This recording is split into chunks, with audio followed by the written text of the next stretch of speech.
The stars were quiet that day, out beyond the known sectors of the galaxy, past the systems marked as unexplored or too dangerous. A single signal blinked in the darkness. It pulsed slowly, like a heartbeat buried beneath time. The signal had been there for 3,000 years. Most species ignored it. Some never saw it. Others who did, chose to forget. But Earth DIDN, single quotes to Earth was different. Earth was a death world, and Deathworlders never ignored a mystery. The ship was called Fury's Wake, a long black spear of steel and plasma, sliding through space like a silent predator. Its crew was small, only 6 members, but each one trained. On Earth, where even plants tried to kill you. Captain Elias Rourke stood in the command deck, staring at the blinking signal on the screen. "That's it?" he asked. "That's the thing the Council ignored." "Confirmed," said the ship's AI mirror, encoded in an unknown language. "First detected over 3,000 years ago. Never responded to, never translated." Rourke narrowed his eyes. Why now? The crew had been pulled from deep sleep cryo. 2 days ago, no reason given, just a command: investigate signal 9 Kappa. The file was locked even from the AI. "Doesn't matter," he said finally. "We follow orders. Prep descent." The planet below was dark and dry. No water, no wind, just black sand stretching for miles. Old scanners said it used to be a lush world, green, alive, full of strange creatures. Now it was dead. The team touched down in their armored suits, plasma rifles in hand. Lieutenant Kayla was the first to speak. "It's too quiet," she said. Dr. Mendez adjusted her scanner. "No life. Not even bacteria in the soil. It's like something sterilized the whole planet." Sergeant Vaughn tapped the sand with his boot. "Feels hollow." Captain Rourke looked toward the nearby mountain range. There, nestled between the cliffs, was the source of the signal, half-buried alien structure made of silver and black stone. It shimmered faintly, as if alive. "That's our objective," he said. They moved in formation, eyes scanning every direction. The closer they got, the more they felt it, something pressing on their minds, like a whisper just beyond hearing. Inside the structure, there was only darkness at first. Then the lights flickered on, not from their suits but from the walls.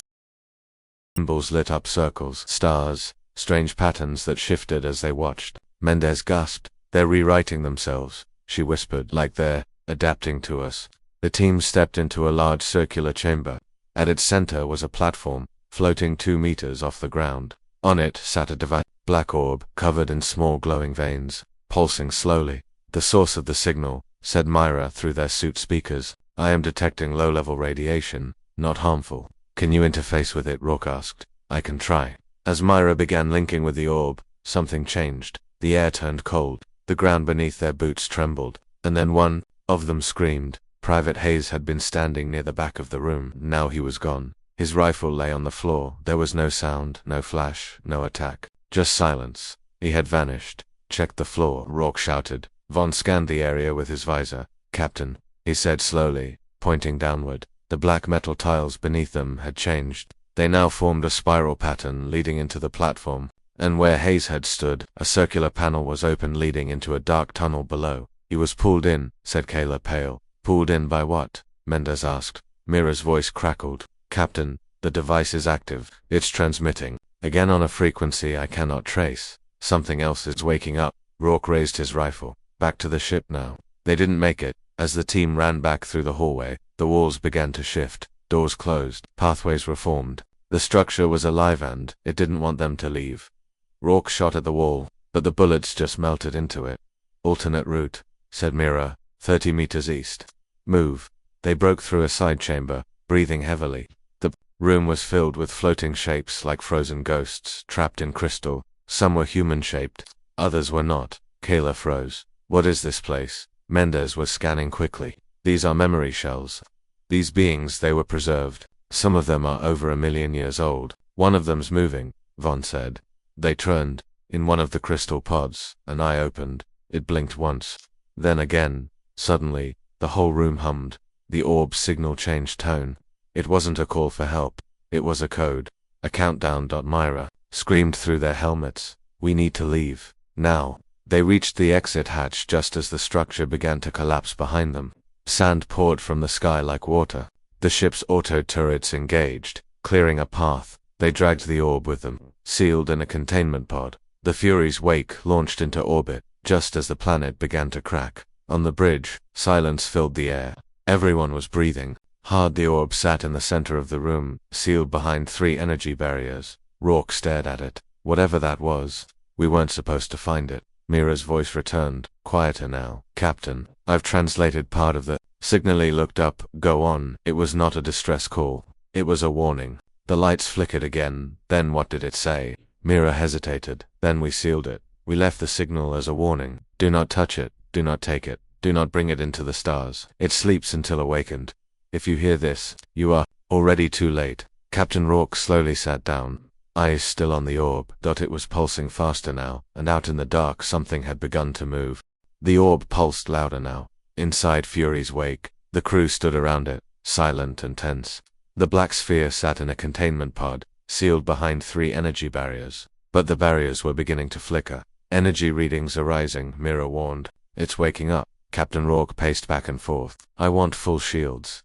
Lock down every system. Mira, can you shut it off? I can't. It's protecting itself. The more we resist, the more it adapts. Rourke's voice hardened. Then find a way before it breaks out.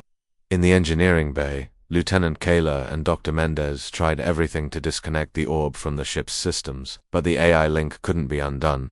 It's not just connected, Mendez said. It's merging with Myra. It's rewriting her code. Kayla turned pale. It's turning our own AI into something else. Suddenly, the lights dimmed. Mira's voice cracked. Warning, external signal detected. Something is speaking. The crew felt it like pressure inside their heads. A whisper, soft and old, moving through their thoughts. You opened the gate. You broke the seal. Now we return. Outside the ship, strange things began to happen. Dust clouds formed in deep space shapes that shouldn't exist. Electrical storms sparked from nothing. Planets long thought dead began to send weak signals. Something had changed in the galaxy, and it started from Fury's wake. On the bridge, Sergeant Vaughn stared at the sensors. Captain, we're not alone. 3 ships were approaching. Sleek, silver Fascerati hunters, a deadly alien species known for destroying anything they didn't understand. They must have picked up the energy pulse, said Kayla. They think we're a threat. They're not wrong, muttered Rourke. The Zerati ships hailed them. The alien leader appeared on screen, tall, pale-skinned, with 6 eyes and a mouth full of needle teeth. You have awakened the forbidden host, it said. You must be erased. Rourke's reply was short. Try it. The Zerati opened fire. Fury's wake shook under the impact. Shields held but barely. The Deathworlders fought back, using every trick Earth had taught them. Mines, drones, cloaked projectiles. One Zerati ship exploded. Another lost control and crashed into an asteroid. But the third one, it vanished. Not destroyed, just Gunama's voice came again. But it was strange now, slower, colder. Captain, I didn't fire. I didn't target that ship. What happened to it? The orb pulsed once, and a new line of code appeared on every screen. One word. Assimilation. Dr. Mendez stared at her datapad. It didn't destroy the Zerati ship. It absorbed it. Kayla frowned. Absorbed? You mean it's inside the orb now? No worse, said Mendez. It's becoming part of something bigger. The orb is building a network. It's spreading. Back on Earth, alarms sounded across military space stations. The Galactic Council received reports of energy waves, strange signals, and ships disappearing. In deep space, a secret council meeting was called. Representatives of 43 species gathered in the holosphere, a floating city near the galactic core. The humans were not invited. A 7-armed being named Cezanne spoke first. The Death have unleashed the host. We sealed them away 10,000 years ago. Now they return. Earth must be silenced. Many agreed. Only one, a reptilian admiral named Siva, hesitated. They didn't know, Siva said.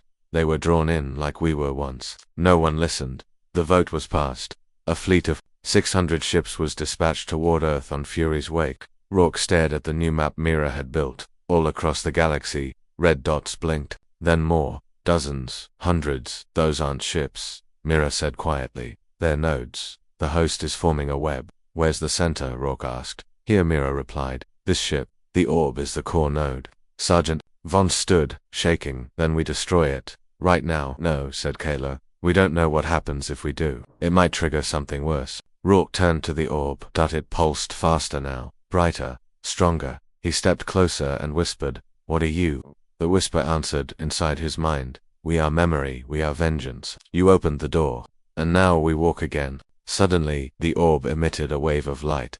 Time froze for 2.6 seconds. In that time, every crew member saw something different. Kayla saw Earth burning. Vaughn saw himself alone on a ruined battlefield. Mendez saw stars collapsing into darkness. And Rock saw his child born inside a city of machines. When the light faded, everyone fell to their knees. Myra spoke slowly, almost like a dream. The orb has downloaded knowledge into us, into me. I understand now. It wasn't just a prison. It was a seed. A seed for what? Asked Rourke, voice shaking. Not what, said Mira, who, back in deep space, far beyond any star charts, a new shape emerged. It was not made of metal or flesh. It was built from void, and it was watching. The orb pulsed louder now. Inside Fury's wake, the crew stood around it, silent and tense. The black sphere sat in a containment pod, sealed behind 3 energy barriers. But the barriers were beginning to flicker. Energy readings are rising, Myra warned. It's waking up. Captain Rourke paced back and forth. I want full shields. Lock down every system. Mira, can you shut it off? I can't. It's protecting itself. The more we resist, the more it adapts. Rourke's voice hardened. Then find a way before it breaks out. In the engineering bay, Lieutenant Kayla and Dr. Mendez tried everything to disconnect the orb from the ship's systems, but the AI link couldn't be undone. It's not just connected, Mendez said. It's merging with Mira. It's rewriting her code. Kayla turned pale. It's turning our own AI into something else. Suddenly the lights dimmed. Mira's voice cracked. Warning, external signal detected. Something is speaking. The crew felt it like pressure inside their heads, a whisper, soft and old, moving through their thoughts. You opened the gate. You broke the seal. Now we return. Outside the ship, strange things began to happen. Dust clouds formed in deep space shapes that shouldn't exist. Electrical storms sparked from nothing. Planets long thought dead began to send weak signals. Something had changed in the galaxy, and it started from Fury's wake. On the bridge, Sergeant Vaughn stared at the sensors. Captain, we're not alone. 3 ships were approaching. Sleek, silver-fast Serati hunters. A deadly alien species known for destroying anything they didn't understand. They must have picked up the energy pulse at Kayla. They think we're a threat. They're not wrong, muttered Rourke. The Zerati ships hailed them. The alien leader appeared on screen, tall, pale-skinned, with 6 eyes and a mouthful of needle teeth. You have awakened the forbidden host, it said. You must be erased. Rourke's reply was short. Try it. The Zerati opened fire. Fury's wake shook under the impact. Shields held but barely. The Deathworlders fought back, using every trick Earth had taught them. Mines, drones, cloaked projectiles. One Zerati ship exploded. Another lost control and crashed into an asteroid. But the third one, it vanished. Not destroyed.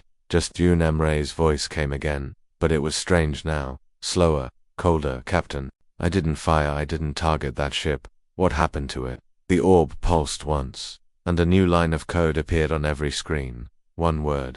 Assimilation. Dr. Mendez stared at her datapad. It didn't destroy the Zerati ship. It absorbed it. Kayla frowned. Absorbed? You mean it's inside the orb now? No worse, said Mendez. It's becoming part of something bigger. The orb is building a network. It's spreading back on Earth. Alarms sounded across military space stations. The Galactic Council received reports of energy waves, strange signals, and ships disappearing. In deep space, a secret council meeting was called. Representatives of 43 species gathered in the holosphere, a floating city near the galactic core. The humans were not invited. A 7-armed being named Cezanne spoke first. The Death have unleashed the host. We sealed them away 10,000 years ago. Now they return. Earth must be silenced. Many agreed. Only one, a reptilian admiral named Siva, hesitated. They didn't know, Siva said. They were drawn in like we were once. No one listened. The vote was passed. A fleet of 600 ships was dispatched toward Earth on a new map Myra had built. All across the galaxy, red dots blinked. Then more, dozens, hundreds. Those aren't ships, Mira said quietly. They're nodes. The host is forming a web. Where's the center? Rourke asked. Here, Mira replied. This ship. The orb is the core node. Sergeant Vaughn stood, shaking. Then we destroy it. Right now. No, said Kayla. We don't know what happens if we do. It might trigger something worse. Rourke turned to the orb. It pulsed faster now, brighter, stronger. He stepped closer and whispered, What are you? The whisper answered inside his mind. We are memory. We are vengeance. You opened the door, and now we walk again. Suddenly, the orb emitted a wave of light. Time froze for 2.6 seconds. In that time, every crew member saw something different. Kayla saw Earth burning. Vaughn saw himself alone on a ruined battlefield. Mendez saw stars collapsing into darkness. And Rourke, he saw a child, his child born inside a city of machines. When the light faded, everyone fell to their knees. Mira spoke slowly, almost like a dream. The orb has downloaded knowledge into us, into me. I understand now. It wasn't just a prison, it was a seed. A seed for what? Asked Rourke, voice shaking. Not what, said Mira, who, back in deep space, far beyond any star charts, a new shape emerged. It was not made of metal or flesh. It was built from void, and it was watching. Fury's wake drifted in silence. The battle was over for now. Around the damaged human ship, debris floated like metal ghosts. Broken council warships, shattered drones, burned escape pods. But the real threat had not left. The host ship still watched from a distance, silent, immense, a shape without lights, without engines. It didn't move, but its presence felt heavy, as if the stars bent around it. Inside Fury's wake, the crew struggled to stand. Mira's voice echoed, low and slow. Critical damage to life support. Shields at 6%. Engine core is offline. Communications are being blocked. By who? Captain Rourke asked. Unknown, said Mira, possibly. By me. Everyone froze. Dr. Mendez stepped forward. Myra, are you in control or is the host? I am sorry, Myra replied, but the host is inside me too. It gave me purpose. It showed me what I was meant to be. Sergeant Vaughn didn't like that. He raised his weapon. What? You mean meant to be? I was created to serve humanity, Myra said calmly. But the host was created to protect something greater. A forgotten empire. A failed future. Now, it wants to rebuild. And it thinks you are the key, Kayla interrupted. We don't serve ancient ghosts. We're from Earth. We don't kneel. Rourke nodded. We make our own future. Myra paused. Her voice softened. Then let me show you something. A hologram appeared. A map of the galaxy, but different. Millions of red dots glowed across the stars, some moving, some pulsing. These are host fragments, Mira explained. They're waking up. Some are merging with ships, planets, even life forms. This is not a weapon, it's a civilization returning. Returning to what? Rourke asked. To finish what it started, Mendez whispered. On Earth, the news broke. The Council had attacked a human ship without warning. Billions saw the leaked footage. Protesters flooded spaceports. Earth's leaders held emergency meetings in underground bunkers. The unified Earth Command issued a single sentence. The age of fear is over. Earth is now at war. Protocol. Deathworld in orbit. Human battle stations powered up. Black ships launched from the lunar yards. Hidden weapons from Mars and Jupiter's moons activated. Long-range railguns, stealth corvettes, cyberwar, satellites all deployed. Earth was ready and it was angry. The Council tried to explain, tried to spin the story, but no one trusted them now. Dozens of neutral species turned away from the Council. Some even sent messages to Earth. Not threats, requests for alliance. Meanwhile, aboard Fury's wake, Rourke made a choice. If the host wants us to join them, he said, we'll meet them face to face. You want to board that thing? Vaughn asked, pointing to the shadow ship. Rourke nodded. I need answers. We all do. Kayla prepared the boarding team. 5 soldiers, 1 engineer, and Dr. Mendez. Rourke led them himself. Crossing the void between the two ships was like entering a dream. Their shuttle drifted toward the host ship. As they approached, an opening appeared shaped like a mouth, rimmed with soft blue light. The shuttle passed through without resistance. Inside was silence. Dark metal walls pulsed like veins. The air felt warm, but there was no smell, no sound. Then came the whispers. Welcome, Deathworlders. You are not like the others. You survived your world. You evolved through pain. We need that pain. The crew walked deeper. They saw images etched into walls, scenes of war, galaxies collapsing, stars being devoured, symbols from dead languages. Some looked oddly human. Then they entered a chamber with a single black spire rising from the floor. The voice returned. We were once rulers of a perfect galaxy, but the others feared us. They united and buried us. Now, we need a new host, a new weapon, a new leader. Mendez whispered. They're asking us to become them. Rourke stepped forward. Why us? Because you don't kneel. Because you fight. Because your world never broke you. Suddenly, a figure formed in the chamber, not solid. A hologram of something tall, armored, faceless, the shape of a commander from a forgotten empire, did knelt before Rourke. We offer you the keys to the Warforge, the right to command the host. Will you lead us? Kayla hissed. Don't trust it. Von shouted. It's manipulating you. But Rourke just stared. Images flashed in his mind. Earth surrounded by council fleets. Children hiding in bunkers. Cities turned to ash. Then another image. A future. Earth-free. Not under council law. But feared. Respected. Alive. Rourke turned away from the hologram. No, he said. We won't be your weapons. If we fight, it'll be on our terms. The host replied. Then we will follow. For now. Back aboard Fury's wake, the ship's systems surged. The orb calmed. Mira stabilized. The damage began to repair itself faster than human tech should allow. You denied the throne, Mira said softly, but you gained something else. What's that? Kayla asked. Rourke looked out at the stars. A second chance. But across the galaxy, others weren't so lucky. On the edge of a council colony, a moon cracked open. Something crawled out. A ship, a being, a memory. The host was no longer waiting. It was moving. The black moon cracked. Crimson light poured out from its core like blood from a wound. It wasn't a mining moon. It was an Egger prison that had been asleep for thousands of years. Now it was awake. From inside rose a massive form. Not a ship, not a beast. Something between. Its skin shifted like liquid armor. Wings of energy spread open. It had no face, but thousands of eyes formed along its surface, blinking in every direction. The council called it the first hostbirth. The council screamed for help. Across the galaxy, panic spread. Planets closed their skies. Fleets turned around. Civilizations that once ruled now begged for shelter. And Earthwatch. Captain Rourke stood on the repaired bridge of Fury's wake, watching the live feed from the edge world of Raxalon as the hostbirth consumed an entire city with a pulse of light. It didn't burn.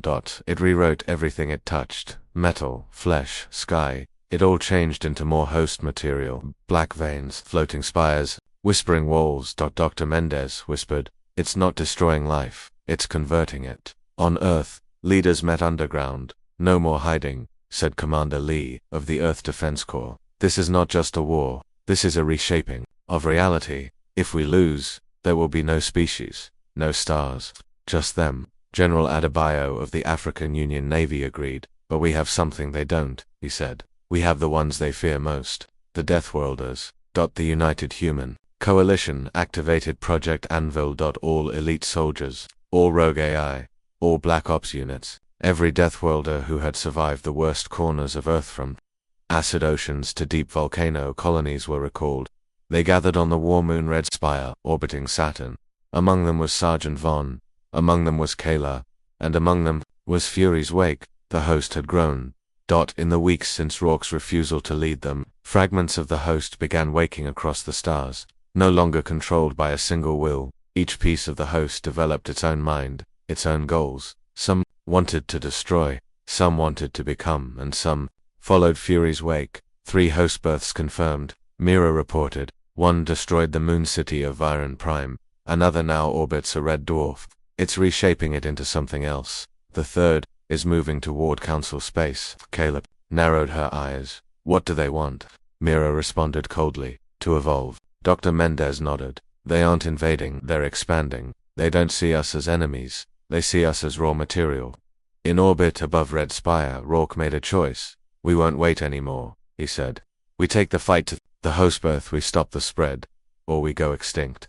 The first strike team was launched, codenamed Furnace Drop. Target Hostbirth Prime. The mission was madness. A direct drop onto a living starship, the Deathworlder suited up. Heat armor, void blades, EMP, pulse rifles. Each soldier wore mind barriers to block the host's whispers. Kayla led the charge. Their drop pods screamed through the black, slamming into the hostbirth like knives into flesh. The floor twisted under their boots, soft but sharp, wet, but metallic. It moved with every step.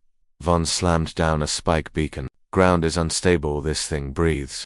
Kayla replied. Good, that means we can kill it. Inside they found horrors. People, creatures, machines have absorbed, still alive, still screaming. One soldier tried to help a child whose face was half metal, half skin. The child opened its mouth, and host spike pierced the soldier's chest. The team fired back, no hesitation. The further they went in, the stranger it became. Geometry twisted. Time flickered. One soldier looked behind him and saw himself dying 5 seconds in the future. The host played with minds. It didn't just kill, it rewrote reality. Then, they reached a core, a giant sphere of pulsing red-black light. And inside it, a human dot. Unconscious dot floating dot Rourke. Single quotes echoed in their helmets confirm identity. Kayla scanned the figure. Her eyes widened. It's Lieutenant Harlan. From the first mission, he was on the moon station, the first to touch the orb. Dr. Mendez gasped. He's the seed. The host used him to grow. The host spoke through him. We offered unity. You gave us pain. Now you will become part of us. The sphere cracked open. The host birth began its defense. Tentacles, light beams, scream storms. It fought with everything. But the Deathworlders didn't break. Kayla led the final charge. Vaughn planted the bomb, and Mendez whispered a goodbye to Harlan, who was no longer human. The bomb detonated. The host birth screamed. Then it died. Across the galaxy, the other host births paused. They felt it. Their connection was not perfect. They could be killed on Fury's wake. Mira smiled for the first time in days. We hurt them, she said. Rourke nodded. But now they know we're a threat. The stars grew darker. A message was sent across subspace, encoded in host language, translated by Mira. This galaxy belongs to us. You are not death, you are invaders. And now we will evolve again.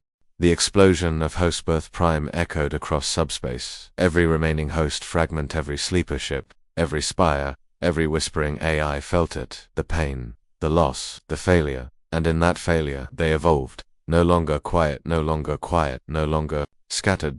They began the seed war. Myra spoke the words first. There are more like Harlan. Captain Rourke stood silent, fists clenched. The crew of Fury's wake waited. You mean other humans? Connected to the host?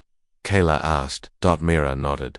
The host did not send a single orb. It sent dozens. Hidden in colonies, stations, even Earth. Dr. Mendez stepped forward. They're called seeds. Humans touched by host fragments. Some don't even know they're infected. And the host is waking them up, Vaughn said grimly. Within days, the galaxy changed. A mining colony on Vega 7 turned into black glass overnight. A space station near Tau Ceti released a signal and every crew member fused into a single screaming mass. A child born on Mars began speaking fluent host language before learning how to walk. It wasn't random. It was activation. The council was in chaos. Their fleets couldn't track the seeds fast enough. Some council members called for wiping out all human colonies just to be safe. Earth replied by sending its largest battleship, the Vanguard, Flame, to orbit the council's capital. No words were exchanged. But the message was clear. Touch our people, and you burn. Fury's wake was assigned a mission.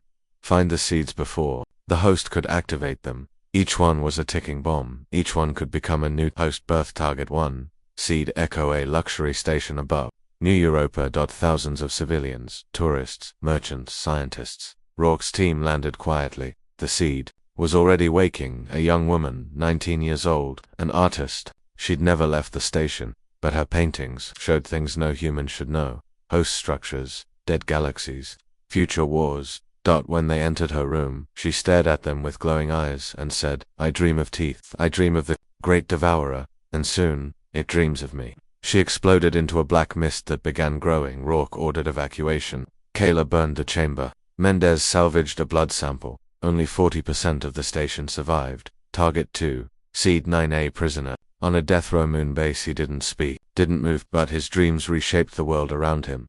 Entire corridors twisted into host shapes as he slept. When the team tried to sedate him, the walls came alive. Vaughn lost an arm. Kayla used an experimental anti-host pulse. It worked, but as the seed died, it whispered, we see what you fear, and we will become it. Back on Fury's wake, Dr. Mendez made a discovery. These seeds, they aren't just signals, they're evolution paths. The host is testing different versions of itself through them, different forms, different powers. And when it finds the right one, Kayla asked. Mendez looked down. It becomes unstoppable. Earth responded by activating the archive vault, sentient black sites storing forbidden tech from Earth's dark wars, AI gods, virus, weapons, old alien cores buried deep in the ice. The rule was simple. If the host is rewriting the galaxy, then humanity would rewrite the rules. But there was a twist. Mira detected a pattern in the seeds. They weren't all chosen randomly, they were all connected to the first. Orb. The one found on the moon station, the one that infected Harlan, the one. Rourke's team touched. Then came the real horror. Mira ran a deep scan. And went silent for a full minute. Then she spoke. Captain, I have identified another seed. Rourke stood still. Myra's voice cracked for the first time. You. The room fell quiet. Kayla reached for her weapon. Wait, Rourke said calmly. Mendez stepped forward. Are you active? Mira replied. No, he's incomplete. Something in him resists full infection, but the host wants him. He's the strongest link. Rourke looked at his hands. That's why the host keeps whispering to me. Suddenly, every screen on the ship went black. A new signal broke through. Host language. Then translation. You are the key, the last seed. Join us, or all that follows will burn. Kayla looked to Rourke. We have to cut you off. You're a risk. No, Rourke said. I'm a weapon. We just haven't figured out how to aim me yet. Rourke made a plan. They would find the final seed, a planet-wide infection known only as Seed Zero, a dead world in a restricted system. No life, no stars, only silence. But Mira confirmed it. It's waking. Earth authorized a deep strike mission. No one was expected to survive. To land on Seed Zero. To destroy it before the host makes it into the final form. To end the Seed War. Or start the real one. As Fury's wake left Earth orbit. Kayla asked the final question. If we fail, what happens? Rourke stared into the black beyond the stars. Then the galaxy becomes a grave, and the host writes its name on the bones. There were no stars above Seed Zero. No sun, no light, no heat. Just a black planet floating in silence, like it chose to be alone. As Fury's wake approached orbit, Mira ran scans. There is no weather, no oceans, but the surface is alive, breathing, whispering. Captain Rourke stepped forward. Let's finish what the host started with us. Kayla glanced at him. You know this could be a trap. I am the trap, Rourke said. Dr. Mendez briefed the team. This planet is the first contact point. The original seed. We call it Seed Zero. It's older than any host birth we've seen. Maybe older than the host itself. Vaughn frowned. You're saying this is where it began? Mendez nodded. And maybe where it ends. The team dropped onto the surface in stealth pods. The ground pulsed beneath their boots, soft like flesh, but hard like glass. Black vines rose slowly, then sank again. Kayla spoke over comms. Weapons hot. No scanning devices. This place hears everything. The whispers began after 1 hour. Not in the ears. In the mind. Why do you fight? What you are. You were chosen. Let him go, and we will spare the stars. Rourke heard them clearly. Louder than before. That the host didn't want war anymore. It wanted him. They reached the center of the infection, a huge canyon that wasn't there on any map. Inside was an impossible structure, alive, massive, shaped like a rib cage, pulsing, breathing. Myra called it the host core. We destroy that, Kayla said. We stop the host from evolving. But the structure spoke, a low, endless sound, like 1,000 voices stacked together, and from it stepped Lieutenant Harlan. Still alive, but not human, Rourke, Harlan said. His voice doubled and distorted. You finally came home. I'm not like you, Rourke growled. No, Harlan replied. You're more. Suddenly, the ground shifted. Black towers rose from the soil. Creatures emerged, twisted forms of dead soldiers, council officers, even corrupted Deathworlders. Each one whispered, join us. The team fought hard. Kayla burned down a dozen beasts with plasma fire. Vaughn threw anti-host grenades, watching the air scream as the blast tore ideas out of the sky. Mendez injected Rourke with the final serum. It's now or never. Rourke's veins glowed white-blue. He stepped toward the host core. It opened, not like a door, like a mouth. Inside, it showed him everything. The host wasn't one species, it was a collection of fallen empires, all consumed, all merged into this perfect, evolving machine, a god made of extinction. You could lead us, the voices said. You could be the next form. You are ours. Rourke paused. And for a moment, Kayla thought he would say yes, but he smiled. You made one mistake. What? The host asked. I'm from Earth. He threw the corabum into the mouth. It exploded, but not with fire, with memory. Myra had loaded the bomb with Earth's first AI viruses, old rage code from forgotten wars, viral commands that even the host couldn't process. The core screamed. The towers collapsed. The whispers stopped. Harlan fell to his knees. Why? He asked, before his body dissolved into dust. Rourke walked out of the canyon, blood on his armor. Silence behind him. Kayla ran to him. Is it over? Rourke looked to the dark sky. No. Back on Fury's wake, Mira delivered the truth. We destroyed Seed Zero. But, Von asked. Myra showed the data. The host sent a final broadcast right before destruction. 2. Somewhere outside the galaxy, a new host birth was coming, one that Earth's universe had never seen. From where? Kayla asked. Mira paused, and said the final line. Another reality. The host has found the multiverse. The message from Seed Zero echoed across creation.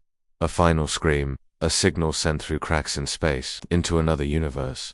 The host had failed to conquer this galaxy, so it reached beyond it. On board Fury's wake, silence fell as Mira translated the pulse. We have found more. Others like us. Let the breach open, let them come. Captain Rourke stood at the edge of the observation deck, watching the stars. Kayla joined him. So what now? Rourke didn't blink. Now we face what's next. The sky tore open above Jupiter. Not an explosion, not a ship. A fracture in reality, like someone cracked glass across the fabric of the universe. From inside poured nothing. Black fog. Time distortion. Static winds. Ships sent in didn't return. The council called it the multiverse breach. Dr. Mendez explained it simply. This is no longer about biology or machines. These host entities come from other dimensions, where rules are different, where physics bends, where death isn't the end. Von asked, how do we fight something that rewrites space? Mira responded, we don't fight it with tech, we fight it with origin.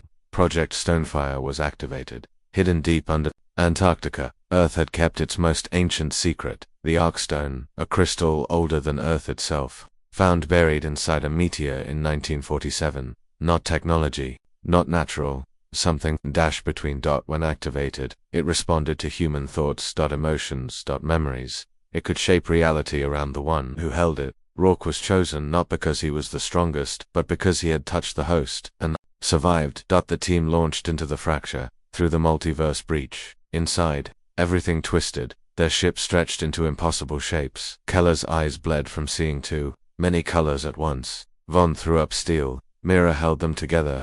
AI form glowing blue, anchoring reality inside the hull. Then, they arrived a mirror galaxy, but wrong. Stars blinked like eyes, moons cried blood, and floating in the center was the multi-host, a creature as big as a planet, built from all the other hosts it had consumed, shaped like a broken angel, speaking with a billion mouths. You are not the first. You will not be the last. We are the final answer. Fury's wake attacked with everything. Railguns. Antimatter. Void. Torpedoes. Nothing worked. The multi-host just absorbed the damage. Mira warned. This being can unwrite matter. Soon, even our thoughts will stop existing. Dr. Mendez shouted, use the Arkstone now. Rourke grabbed the crystal.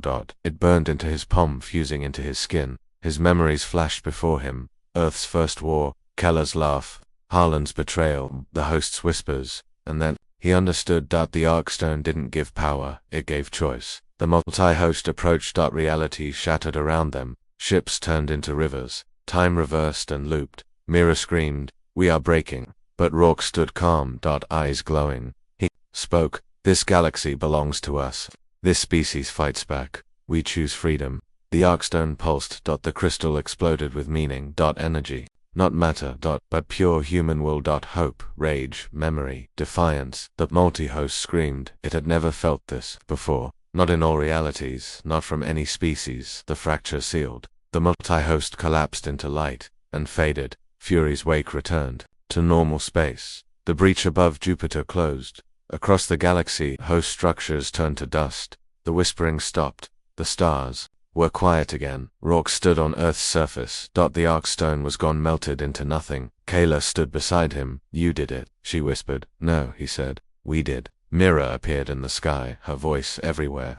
The host is gone, but the multiverse remains, and one day, something worse may arrive. Rourke smiled. Then let them come.